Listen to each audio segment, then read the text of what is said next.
네, 오늘 이 시간 우리에게 주실 하나님 말씀은 구약성경 예레미야서 19장 10절로 11절까지 말씀입니다.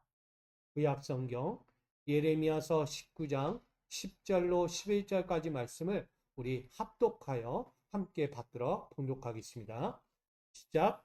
너는 함께 가는 자의 복전에서 그 옹기를 깨뜨리고 그들에게 이르기를 만군의 여호와께서 이와 같이 말씀하시되 사람이 토기장이의 그릇을 한번 깨뜨리면 다시 완전하게 할 수 없나니 이와 같이 내가 이 백성과 이 성읍을 무너뜨리리니 도벳에 매장할 자리가 없을 만큼 매장하리라. 아멘. 할렐루야. 오늘 이 시간 하나님의 아름다움을 유지할 수 있기를 간절히 축복합니다. 하나님은요, 무엇이든 아름답게 하기를 원하셨어요. 인간이든 자연이든 모든 세상 만사를요, 아름답게 만드셨다는 거예요. 근데 하나님이요, 한순간 그 아름다움의 마음을 잃어버리게 됩니다. 그 잃어버림은 바로 인간 때문이었어요. 인간이 하나님을 등을 짓고 찾지도 않고 하나님을 향하여 구하지도 않았다는 거예요. 그 아름다움을 잃어버리는 순간요, 하나님은 그 아름다움을 깨버리기 시작합니다. 하나하나 깨버렸어요. 성경의 역사 가운데서는요, 인생에 높아지기를, 교만해지기를 원했던 그들을 다 세상 곳곳으로 흩어버렸어요. 나가 그것까지도 안 되니까 세상 가운데 있는 이들을 심판하기도 했어요. 세상의 모든 순간마다 찾아올 때마다 그들을 또다시 하나님의 진노로 세상 이방 나라 가운데 포로로 잡혀가게 합니다.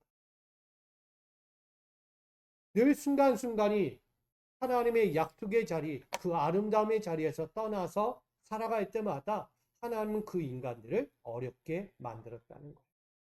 참 쉽지 않은 인생을 살아가고 있었다는 것이죠. 여러분, 토기장이의 마음은 어떨까요? 토기장이는 본래 만들고 싶은 걸 만들어요. 원하는 걸 만들죠. 특별히 자신이 어떻게 그 옹기가 쓰여져야 할지를 바라보면서 그 옹기를 하나하나 정성스럽게 만들어 간다는 것입니다. 그런 마음에서 오늘 토기장이가 그렇게 절실하게 간절하게 그 아름다움을 유지하도록 만들기 위해서 만들어갔던 그 옹기를 우린 깨뜨리지 않도록 만들어야 하지 않을까, 그런 마음에서 오늘 제목을 이렇게 정한 것입니다. 토기장의 옹기를 깨뜨리지 않게 하라는 것입니다. 여러분, 이런 책이 있습니다. 끝까지 쓰임받는 비결이라는 책이 있습니다. 자신의 재능을 가지고요, 모든 환경에서 화려하게 쓰이는 사람들이 있죠. 그런데 그렇지 않은 이들도 있다는 거예요. 재능과 환경에 구애받으면서 오랫동안 쓰임받아야 할 이들이 쓰임받지 못할 때가 있다는 거예요. 왜? 세상 환경 때문에, 자신의 재능 때문에, 자신이 갖고 있는 것 때문에 온전하게 쓰이지 못할 때도 있다는 거예요. 우리는 때를 볼 때 내가 갖고 있는 재능 갖고 있으면 남들에게 좋은 영향력을 끼칠 거라고 생각하잖아요. 근데 그게요, 그렇지 않을 때가 많다는 거예요. 왜일까요? 내가 재능이 있는 그 순간부터 뭐가 생겨나요? 늘 생겨나는 것, 우리의 교만, 자만함이 생겨나잖아요. 나 이렇게 재능이 많아. 겸손해질 때 겸손하지 못하기 때문에 오래 쓰임받지 못하는 이들이 분명히 있다는 거예요. 그래서 이 책에서도요, 끝까지 쓰임받기를 원하는 사람들에 대해서 그 비결을 안내주고 있다는 거예요. 그 비결을요, 책을 사서 읽어보시기 바랍니다. 제가 안 알려줘요. 결국은 그 자신의 재능과 환경에 한마디 구애받지 않는 거예요. 거기에 영향받지 않는 사람.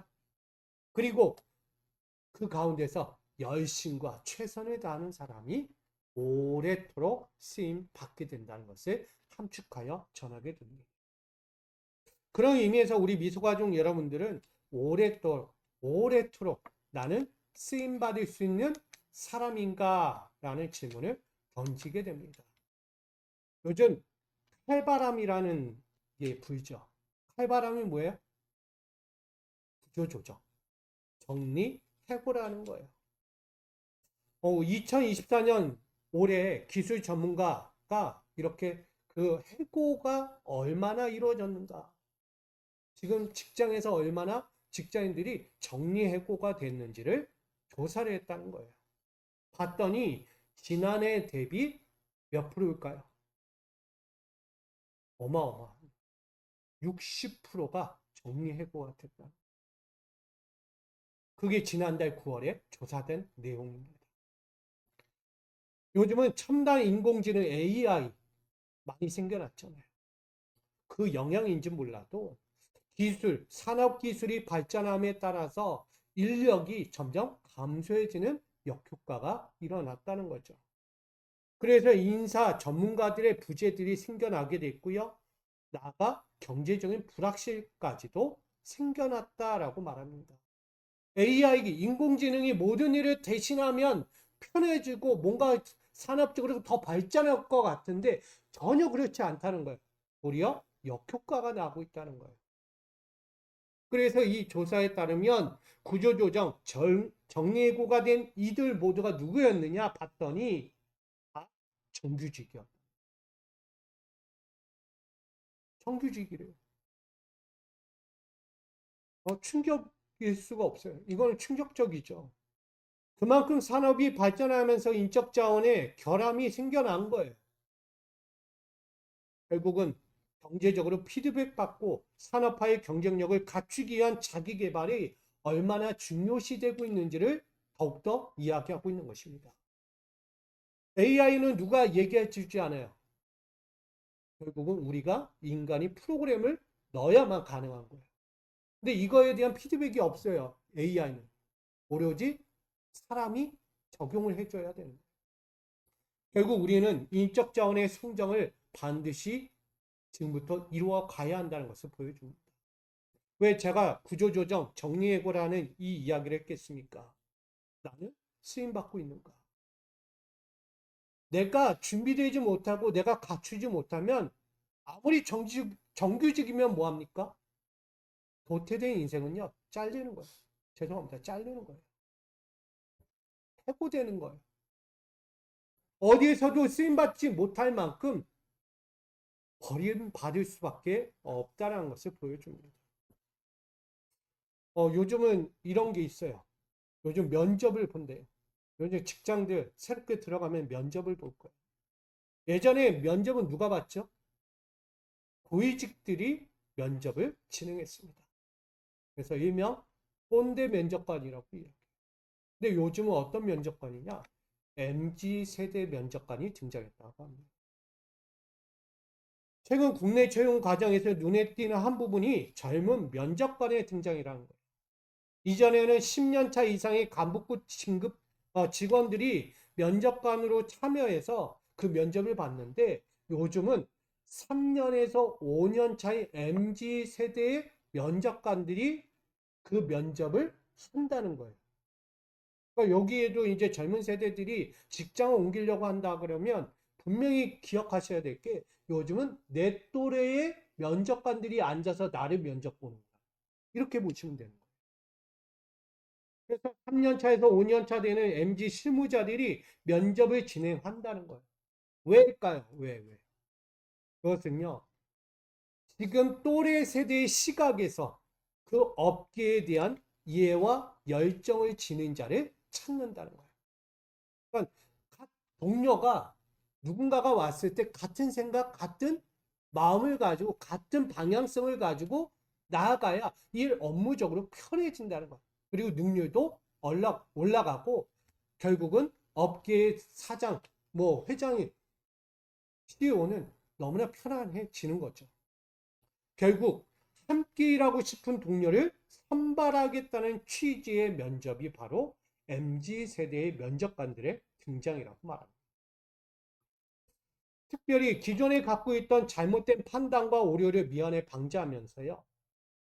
그때 문제가 뭐였냐면 학연, 지연. 아, 너 어느 학교 출신이고, 너 내 후배고, 이런 거예요. 내가 너 알아. 그래서 이렇게 몰래 넣는 거죠. 그런 인맥 가운데 들어가는 것이 아니고, 감성과 취향과 그 소통으로 나아가는 한 방향을 이야기한다. 같은 공감을 할 수 있어야 돼요. 같은 세대에서 공감할 수 있어야 돼요. 저 여기 있는 저 목회자도에 지금 여기 젊은 우리 청년들이 있잖아요. 공감하기 어려울 때가 많아요. 왜? 세대가 다르니까. 부모 세대와 자녀 세대가 지금 공감하기 어려운 만큼 똑같은 거예요. 직장도. 일하는 데 있어서 능률적으로 가려면 같은 공감대를 이루어야 한다는 것을 이야기하는 거죠. 그만큼 경영자와 MG 실무자들의 업무를 효율적으로 활용하기 위해서 오늘 면접자들은 오늘 MG 세대를 불러들여서 그들을 통하여 다음 세대의 실무자들의 목표와 그 방향에 충족될 수 있도록 만들어가고 있다는 것을 이야기하고 있는 거예요.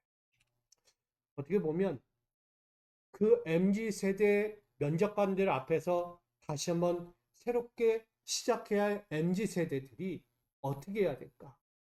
결국은 자신의 가치를 증명해야만 하는 거예요. 쉽지 않아요. 같은 또래 앞에서 내 가치를 증명한다는 게 쉽지 않다는 거예요. 쉬울 거라고 생각하십니까? 절대 그렇지 않아요. 우리 신앙생활도 마찬가지예요. 하나님 앞에서 면접을 보고 있는 거예요. 근데 그 면접을 보는데 하나님의 가치에 충족이 되지 않을 때가 너무 많아요. 부족해. 오늘 이스라엘, 유다는 그렇습니다. 하나님이 생각한 기준에서 너무 멀어지고 있는 거예요. 처음에는 맞는 것 같아서, 아니, 그래도 써보려고, 그래도 하나님은 인맥인 것 같아요. 이스라엘, 내 백성이 인맥이. 출신, 이스라엘 출신. 그렇게 뽑은 것 같은데, 점점점 멀어져 가고 있는 거예요. 결국은 그들을 버립니다. 그게 하나님이세요. 여기 모인 우리 미소가족 여러분들은 어떻습니까? 오늘 자신의 가치를 당당히 드러낼 수 있겠습니까? 면접을 보면 당당하게 붙을 자신이 있겠습니까? 면접 하나 보려고 해도 어마어마한 시간과 노력을 부어야 돼요. 쉽지 않다는 거예요, 요즘 면접.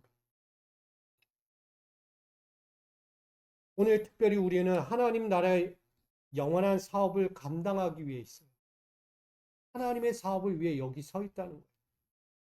그래서 우리는 하나님과 그리스도의 면접관 앞에 서 있다는 것을 기억해야 합니다. 하나님과 그리스도 앞에 우린 면접 보려고 서 있는 거예요. 그렇다면 여러분 그 앞에서 쓰임받을 자신이 있습니까? 없을 거예요. 아, 난 부족해요. 아직 연약해요. 아직 난 죄인이에요. 어떻게 그 앞에 서 있겠습니까? 라고 말할지 모릅니다. 하나님의 경영에 충족될 수 있는 영적 자신의 가치를 우린 보여야만 합니다. 하나님의 경영에 어떻게 서야 합니까? 늘 신앙 교육과 훈련으로 다듬어져야만 하는 거예요.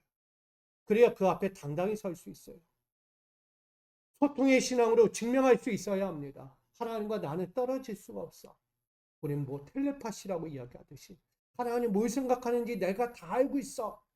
찌릿찌릿 내가 알고 있어요. 하는 거예요. 여러분, 우리가 신앙 교육과 훈련을 받는 것은 하나님과 소통하기 위해서입니다. 하나님의 마음을 알고 하나님의 계획을 우리가 함께 따라가기 위해서요.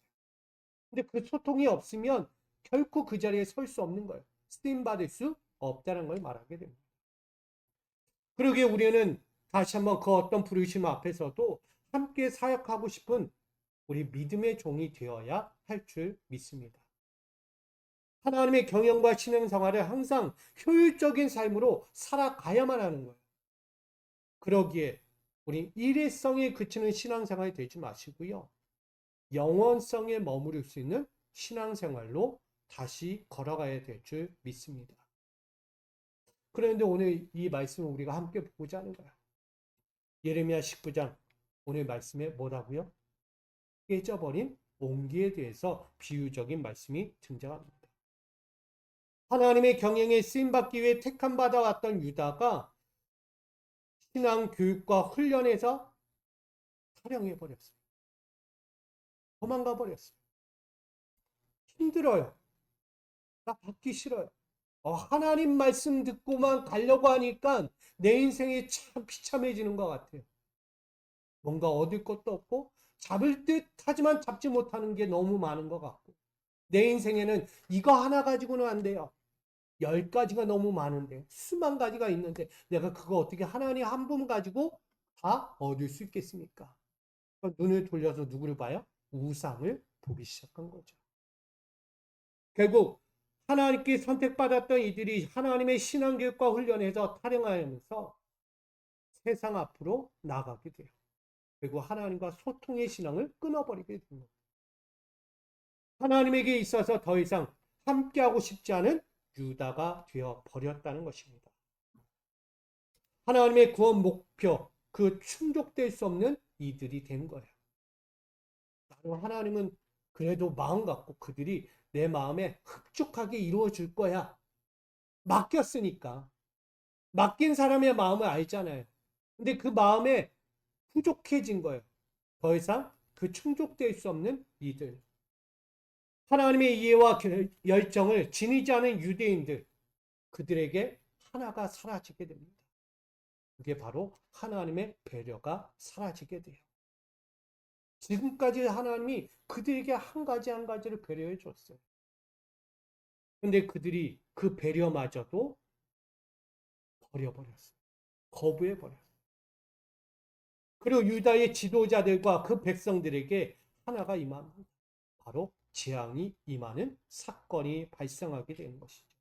그것이 예레미야 17장 27절에 이렇게 증거합니다. 예레미야 17장 27절. 만일 너희가 나를 순종하지 아니하고 안식일을 거룩되게 아니하여 안식일에 짐을 지고 예루살렘 문으로 들어오면 내가 성문에 불을 놓아 예루살렘 궁전을 삼키게 하리니. 어떤 말씀이에요? 여호와의 신앙교육을 멀리하고 하나님과 소통하는 기회를 날려버리니까 하나님이 화딱지가 난 거예요. 안 되겠다. 지금까지 그들에게 자그마한 모든 것까지도 그들의 큰 것까지도 다 용서해주며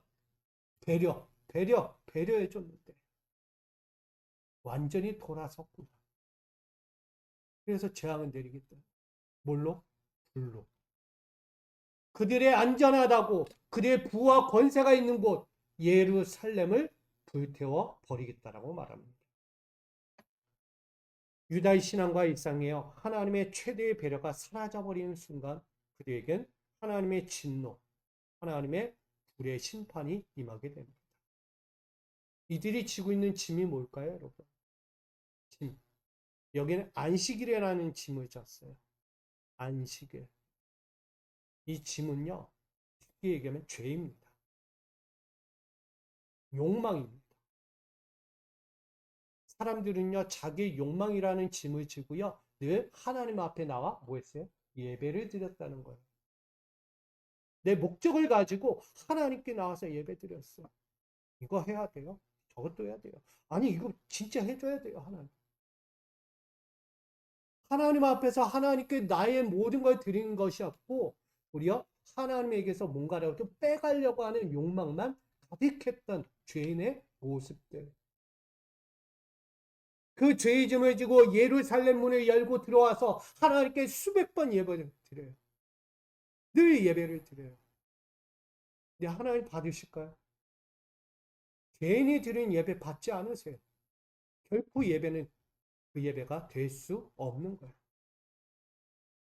오늘 본문의 앞장에 보게 되면 이런 말씀이 성막에 대한 이야기가 나요. 왜? 그들은 죄를 지고 하나님 앞에 나온다. 근데 우리 구약시대에 그들은 어땠어요? 성막 행진할 때 그들은 늘 번제단을 통해 물두멍을 통해 하나님의 지성소까지 나아가게 돼요. 자기의 모든 죄를 다 태우고 자기의 온몸을 깨끗이 하고 하나님 앞에 성결한 모습으로 나아가 예배를 드렸다는 거예요. 늘 그랬어요. 매일매일 상번제 매일 드렸죠. 번제 태워드리고. 여러분, 하나님 앞에서 그렇게 예배하던 자들이요, 어느 순간 짐을 졌어요. 죄의 짐을 짓고 하나님 앞에 예배를 드려요. 그러니까 온전한 예배가 될 수 없는, 거룩하지 않은 예배. 오늘 이 죄의 짐이라는 이 예배를 우리도 한번 바라봐야죠. 나는 어떤 예배를 드리고 있는가? 내 욕심과 내 욕망의 짐을 지고 하나님 앞에 나와서 그 무거운 짐을 지고 아직도 예배하고 있는가? 근데 그 짐을 지고요, 또 나가요, 세상으로. 나 풀리지 않았습니까? 내 문제가 해결되지 않았을까? 그 짐을 지고 또 나가요. 근데 그거는요, 하나님이 원하는 짐이 아니에요.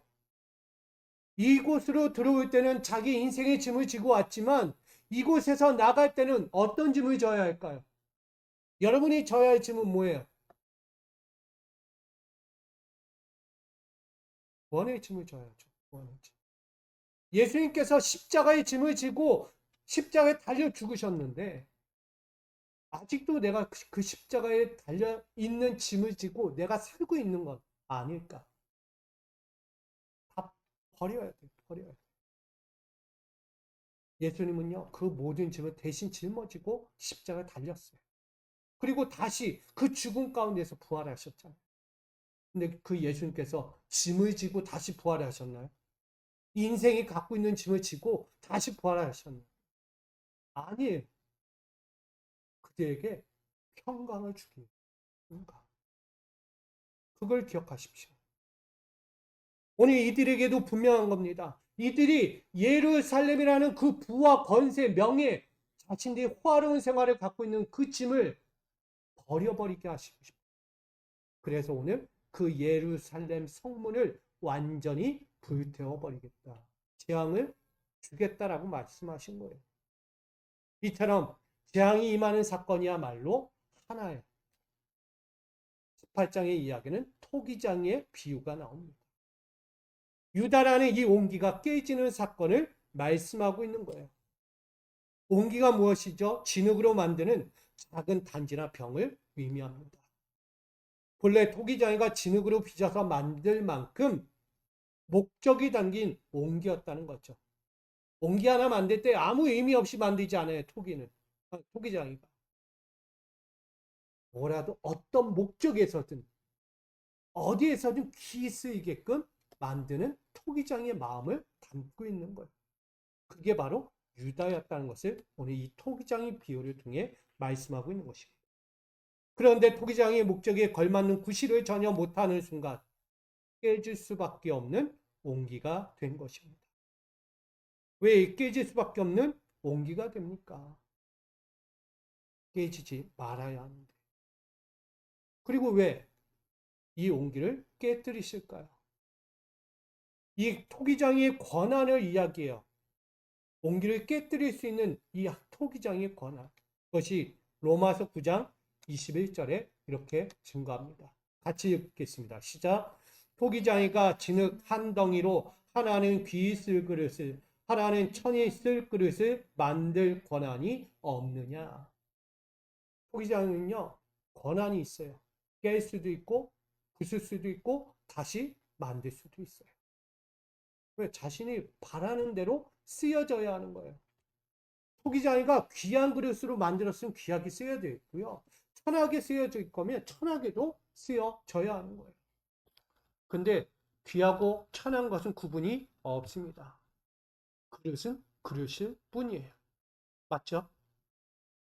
여러분들 집에서 쓰는 그릇들 어떠세요? 큰 그릇이니까 내가 귀하게 써야 되고 작은 그릇이니까 하찮겠습니까? 그리고 작은 종기 하나도 너는 별 볼 일 없으니까 대충 써야 자라 하고 씁니까? 아니에요.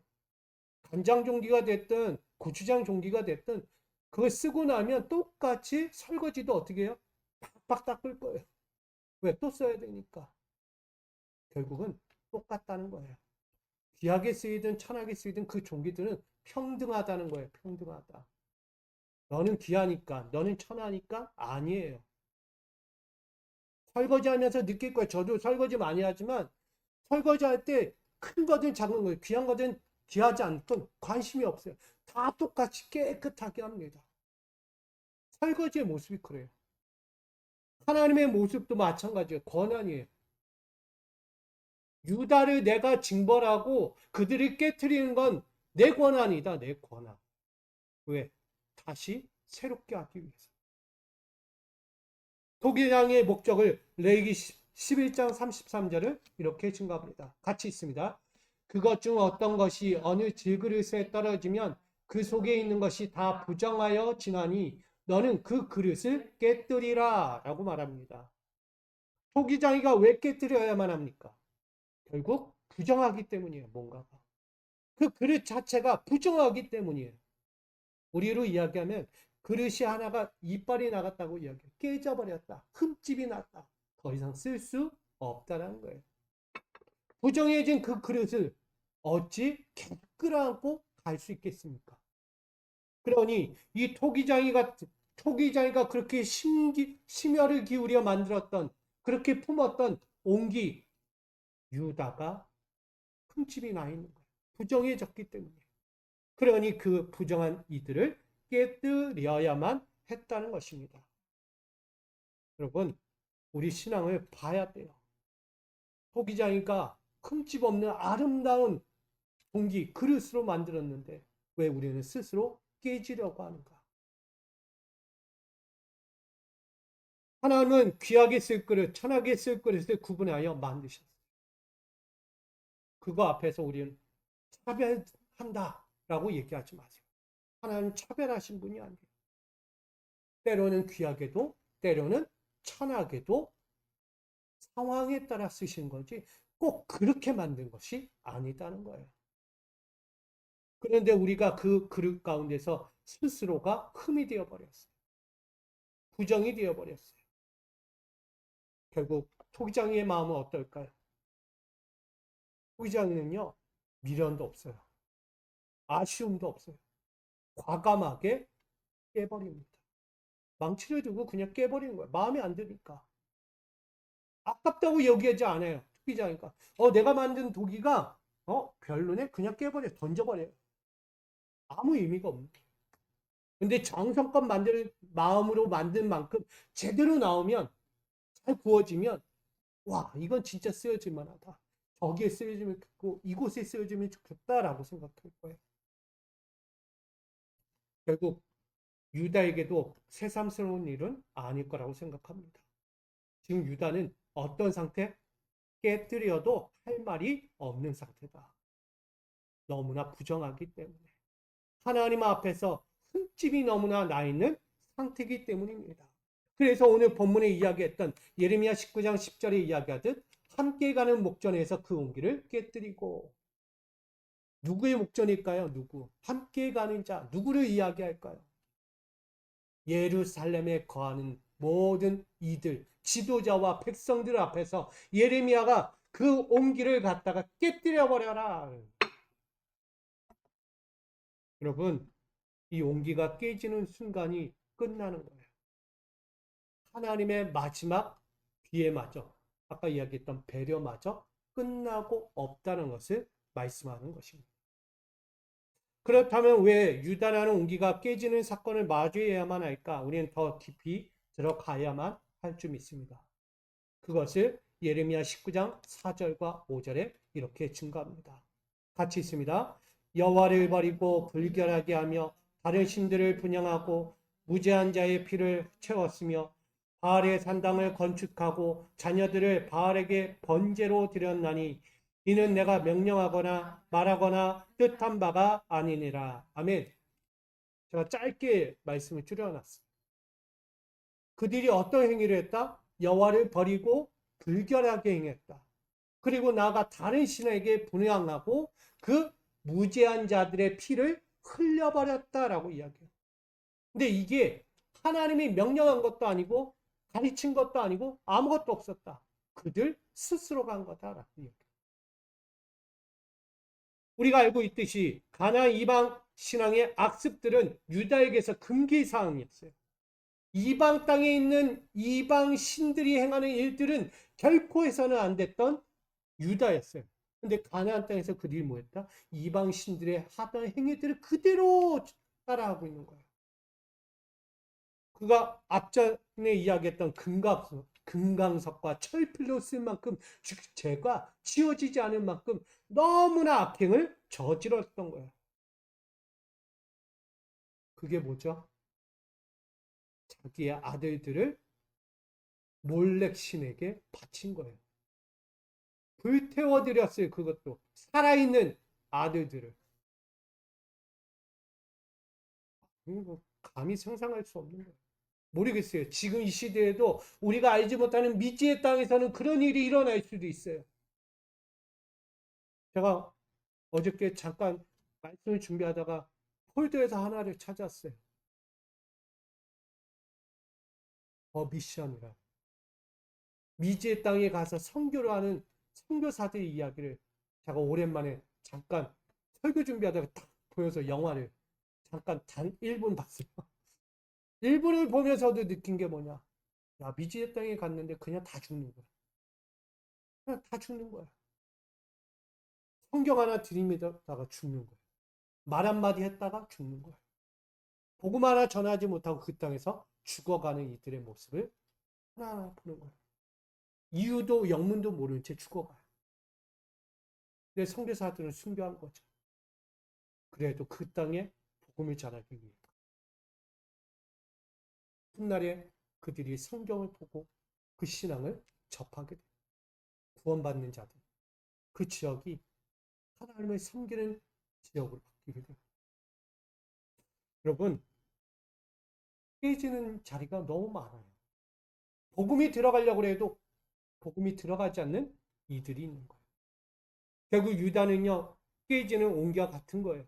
그로 인해서 그들이 하지 말아야 악행 때문에 모든 이들 앞에서 어떻게 된다? 수치와 조롱거리로 전락하게 됩니다. 그게 지도자들과 그 백성들의 이야기. 예레미야 18장 16절. 그들의 땅으로 두려움과 영원한 웃음거리가 되게 하리니 그리로 지나는 자마다 놀라서 그의 머리를 흔들리라. 어떤 이야기예요? 수치와 조롱거리가 그들 가운데 들려지는 거예요. 많은 사람이 이제 보면서 흔든다는 거예요. 저런 나라가 있구나.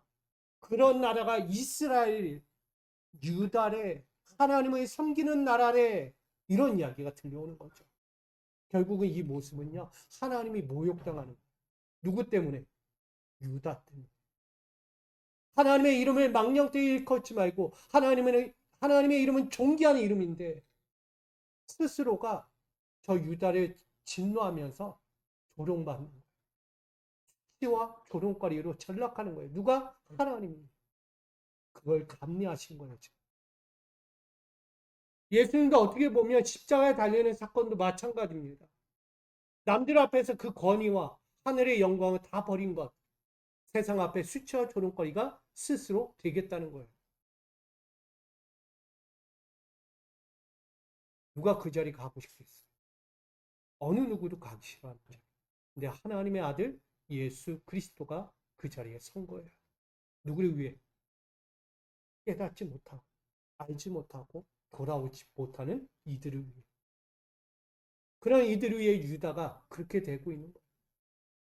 하나님은 스스로가 그렇게 수치와 조롱거리가 되면서 그들을 그래도 마지막까지 붙잡아 보겠다고, 그래도 한번 살려보겠다고 하시는 모습이죠.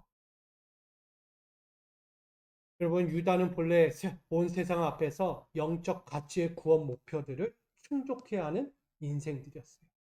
하나님의 계획대로 세워진 자리라는 거예요. 그러니까 하나님의 목적대로 충족이 되어야만 하는 거예요. 신앙 교육 받았고 훈련되었으니까 그에 걸맞는 신앙의 길을 살아야만 했던 거예요. 근데 그렇지 못했잖아요. 전혀 그 앞에서 설 수 없을 만큼 하나님 앞에 부끄러울 수밖에 없는 그 모습을 가졌어요. 그러니 영적 순리대로 그들은 하나님의 진노 가운데 서야만 했다는 것입니다. 더더욱 옹기의 깨짐 사건이 무서울 수밖에 없는 이유는 우리가 오늘 본 마지막 말씀 11절 말씀을 더더욱 깨닫게 됩니다. 이렇게 이야기합니다. 11절 말씀. 토기장이 그릇을 한번 깨뜨리면 다시 완전하게 할 수 없나니 내가 이 백성과 이 성을 무너뜨리리니 도벳에 매장할 자리가 없을 만큼 매장하리라. 아멘. 유다에 대한 진노가 얼마나 컸으면 한번 깨뜨리고 나면 다시는 회복할 수 없다는 거예요. 다시 돌아오기가 어렵다라는 것을 강조하고 있는 것입니다. 특별히 도벳이라는 이야기를 해요. 이 도벳이 어디냐? 불태워지는 곳이에요. 특별히 이 도벳은 몰렉 신에게 제사를 드리려고 세웠던 산당이 있는 곳이에요. 그 산당에서 이야기했듯이 자기의 아들들을 불살라 드렸던 곳이에요. 도벳이라는 곳이. 인신 제사가 자행한 곳입니다. 악행을 자행한 그들 모습대로 하나님은 그들을 그 자리에 세우시겠다라고 말씀한 것입니다. 하나님은요, 심은 대로 거두시는 분이에요. 그들이 그렇게 심었어요. 악행으로. 하나님에 대한 훈련과 영적인 행위를 버리고 신앙의 소통마저 끊어버리고 악한 행위, 가나안 땅에 악행을 일삼다가 결국 완전히 깨어지는 인생들이 되어버린 것입니다. 이처럼 토기장이 되신 하나님의 경영을 위해 빚어졌던 이들이 사라져가는 것을 우린 보고 있는 거예요. 영광과 축복이 깃든 예루살렘마저 더 이상 영광도 없고 축복도 없게 되었어요. 도배처럼 불살라지는 재앙의 사건이 예루살렘의 불의 심판으로 임하는 걸 보게 되는 것입니다. 여러분, 하나님의 경영에 참여할 수 없게 됐어요, 이제. 이 유다가야 더 이상 하나님의 경영, 그 목적 가운데 설 수가 없게 되었다는 거예요. 이거 단순히 듣지 마세요. 뭐 때문에? 그들의 악행 때문에, 죄 때문에. 그들이 아직도 지고 있는 그 짐 때문에, 죄라는 짐 때문에 하나님의 경영에서 떨어져 나간 거예요. 13절의 이야기에 더러워졌은즉 이라는 단어가 나옵니다. 유다가 더러워졌다는 거예요. 그러니 서두에 이야기했던 구조조정이 일어나는 거예요. 이스라엘 유다 가운데 구조조정이 일어나는 거예요. 정리하고 살 사람은 살고 죽을 사람 죽고 건진받아야 할 사람 건진받고 재앙 가운데 죽어갈 자는 죽어가는 거예요. 살 사람 살고 죽을 사람 죽는 정리해고가 되는 거예요. 그만큼 유다는 깨진 온기가 되었다는 말씀입니다. 오늘 이 말씀을 통해 우리가 깨닫기를 소망합니다. 토기장이 하나님의 구원 경영을 위해서 우린 선한 목적 가운데 있습니다. 때론 귀 쓸 그릇처럼, 때론 천하지만 천한 그릇처럼 쓸 때 있습니다. 때론 적재적소에 분배된 거예요. 무엇을 위해? 함께 일하기 위해. 하나님의 영적인 일을 감당하기 위해. 하나님의 사업을 위해. 그렇게 우리는 사명자로 선발되었다는 사실을 결코 잊지 않아야 한다는 것입니다. 그러기에 하나님의 구원 경영에 이해와 열정을 지니고 다시 한번 하나님의 구원 목표를 위해서 여러분 충족해가는 신앙생활을 할 수 있기를 부탁드립니다. 하나님 참 잘했다라고 그래 내 마음에 충족됐다 그런 이야기 들려와야죠. 그 음성이 들리지 않으면 얼마나 슬퍼하겠어요 우리가. 결론을 맺고자 합니다. 토기장의 온기를 깨뜨리지 않게 하라는 이 제목의 말씀을 우리는 다시 한번 생각해 보게 됩니다. 예레미야 18장 6절에 진흙이 토기장의 손에 있음 같이 너희가 내 손에 있느니라. 절대적 주권을 가지신 하나님이여 그 당신의 손으로 그 뜻에 따라 존귀하고 부유한 자들로 빚어내셨어요.